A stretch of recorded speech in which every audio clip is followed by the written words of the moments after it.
everyone, so today we are actually hiking about an hour outside of Portland, Oregon, and we are doing the Trail of 10 Falls.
So we started at South Falls, which was the first waterfall you saw. It's pretty crowded because there's a campground nearby, but now that we're past the South Falls and the lower South Falls, the trail's a lot more secluded, so if you're worried about crowds, it does thin out as you get further into the trail.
So the trail is a little bit confusing where you're supposed to go. So I'd recommend having the All Trails map up when you're doing it. You're you're actually following two different trails, and it's really easy because there's a lot of different points that you can kind of go off the trail and onto another one, so make sure you have a map for sure.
So we're at the upper North Falls, which you can see behind me right now.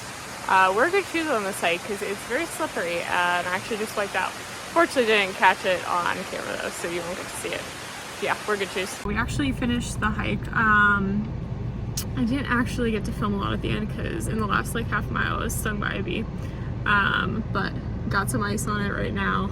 But still overall a good day. We decided to skip the last waterfall, Waterfalls. Someone had told us it wasn't really flowing, just because it has been dry for so long. So we ended up skipping that, which was fine. But overall, really good hike.